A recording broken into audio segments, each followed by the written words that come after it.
olunaku lwa Idi lwayengedde dda era gwe atannaba kulumanya simanyi kyoliko esayidi eyo naye nga munnange abamu abayimbi esayidi eno era nga wali mwana mulenzi munnange ate King Saha wuuno ate abayise munnange ate we ku Idi ate nga n'omukulu munnange ebifaananyi ebyogezza abamu obwama esayidi eri ng'ali ne famire ye esayidi eno era nga naye akakasa ate munnange wali olunaku ate olwa Idi esayidi eno ate nga n'omukulu munnange Eddie Kenzo naye maaso awo wuuno nno abadde aweereza obubaka ate obwa Idi esayidi eno era nga sigenda kubeera nga nkulwisaawo ngenda kubeera nga ntandika munnange ate n'omukulu Bobi Wine ebifaananyi bino ebyogezza munnange ate abantu obwama esayidi eno era nga bw'olaba awo baadde bambadde wali ebikumba by'abasiraamu munnange esayidi eno nkugambye nti nno olunaku lwa Idi lwayengedde dda esayidi eno era nga ewa Bobi Wine munnange ate lwayengedde ddala era nga bw'olaba munnange babadde beesaze munnange ate ebikumba esayidi eno era nga ebifaananyi ebyo bitwedinze nnyo awo abadde ne mutabani we ne muwala we era nga bw'olaba awo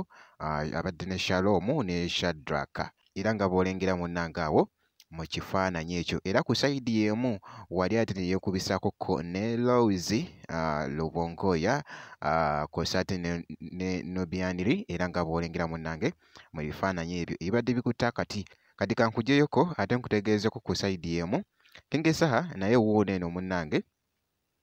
era nga ayise munnange ate wali abadde agoyinga crazy esayidi eno era nga wali ataddeko saawundi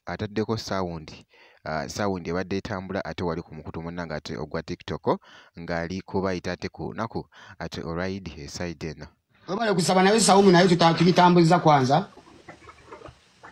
kati awo invitation zitandike bannange muyite bannammwe ku Idi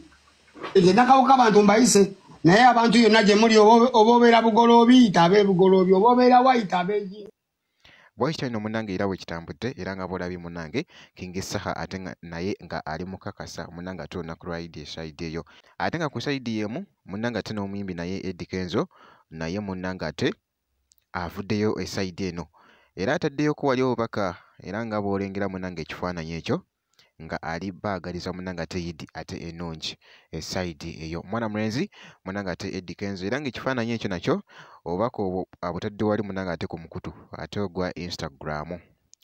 mwana mulenzi munnange ate Eddie Kenzo esayidi eyo era nga bwe kityo munnange ate bwe kitambudde nkugambye nti twagala ate okubaagaliza wano ku Gemina TV twagala ate okubaagaliza munnange ate Idi ate ennungi wali wonna kitambwire ddala bulungi nnyo okukamala ngenda kusaba video obeera nga tonnaba gimpeya like ogyayikinge okusubscribinga nakyo kikulu nnyo muganda wange gwe alaba Gemina TV ngenda kubeera nga nkomawo ate mu maaso eyo n'ebirala bwe kiti